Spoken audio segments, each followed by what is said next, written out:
Përmendi edhe Redioni, kjo çështja që të rinjt në një farë forme, po i marrin si shembuj, si krahasime, si duhet t'jenë, këta persona që janë futur në Big Brother, se marrin vëmendje të shumë dhe pastaj po bën edhe të famshëm qoftë me followers, qoftë me diçka tjetër.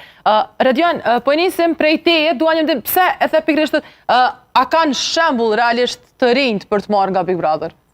Po shikoj që po bëhet viral Edi, që për mua nuk duhet, edhe po tregonte që po nuk ndjehet mirë, pra do dali prap nga Big Brother. E çuditshme se si u dha mundësia e dytë brenda pak muajve që t'jetë në 2 edicione, si në 3-shin dhe në 4-ën, ku në 3-shin e kemi parë që ai ka fyer rënd Sarën me një fjalor shumë banal, ka goditur Grestën, por ka bërë dhe veprime të tjera dhe nuk e di se si një njerëz si ai ka një lloj viraliteti në rrjetet sociale, po pëlqet dhe ka klikime. Pra, çfarë pëlqen tek rinjt, tek Edi? Rinia çfarë pëlqen tek Edi? Pëlqen që është muskuloz, që është provokues, që ngacmon femrat, që i ofendon, që i gjuan. Besoj, nuk është një shembull shumë i bukur, edhe pse jemi në një lojë ku flirti, le të themi, është aty dhe ndodh dhe është provokim, se brenda një shtëpie 24/7 nuk ke se çfarë bën nëse nuk e ke këtë forcën tënde për të bërë flirte, por u çudita kur e pash për herë të dytë në shtëpi se po shfaq pendesa prap që po dorëzohet, pra nuk e di se çfarë kanë parë tek Edi që po e shikojnë dhe po i japin kaq shumë vëmendje në rrjetet sociale, si me shikime, por edhe me pëlqime, me like, me komente. Po. Nuk mendoj se duhet të jepet shembull për Edin ose për krejt banorët tjerë të Big Brother është i bukur si shembull apo jo. Po mendoj se ai e shfaq veten 100% ashtu siç është, si ai disa të tjerë. Edhe mendoj që ky format është për me tregu veten çuçi edhe në jetën tonë reale të përditshme.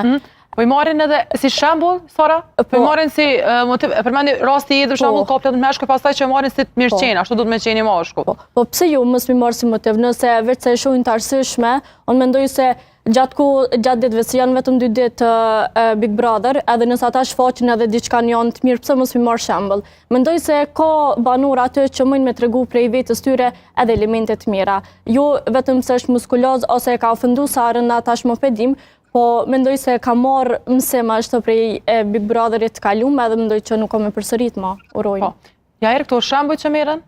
Po, sigurisht çështja e shëmbëltyrës është një çështje e ngritjes së një institucioni, për shkak se shëmbëltyra është një institucion të cilin e pasojnë rinia, po edhe njerëz që kanë parime edhe identitet edhe karakter të fortë. Ajo se çfarë përfaqësojnë banorët atë lën shumë për të dëshiruar. Pra, ajo çfarë masanej më shqetësoi edhe një fakt tjetër që shumica e banorëve ato janë femra. Pra, si me thonë, është një lloj i përdorimit të femrave që i bëhet për konsum publik, për rritje të shikueshmërisë, për flirta, edhe për konsum, edhe për show mediatik.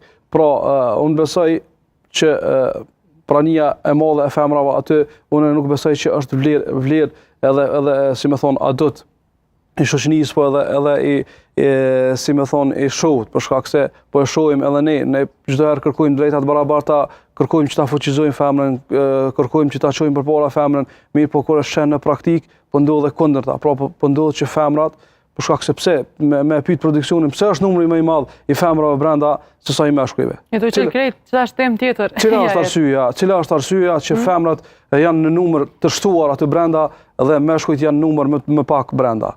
Pra, unë nuk besoj. Po, në këtë rast femrat janë përdorur si objekt. Absolutikisht. Pra, unë nuk besoj që ka, si me thonë, artistat Kosovës të cilët nuk e kanë vullnetin për të futur brenda që janë meshkuj.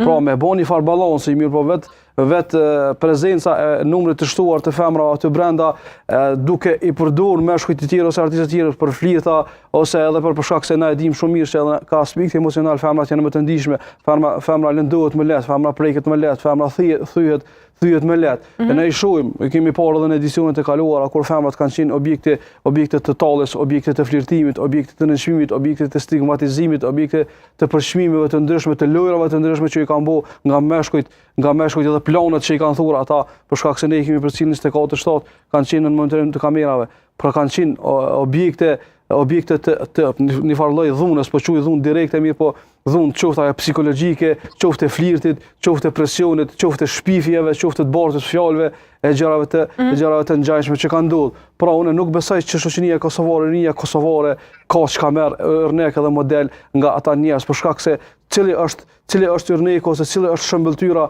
që mund të merret nga njerëz që bartin fjalë, nga njerëz që shpifin, nga njerëz që planifikojnë dhe bojnë plana që ta ofendojnë ose ta stigmatizojnë ose ta ulin ose ta degradojnë personin tjetër. Cila është dobia këtu, cila është përfitimi, cili është shëmbëltyra që mundet me ndjek një i ri nga X personi, nuk po e përmeni me emër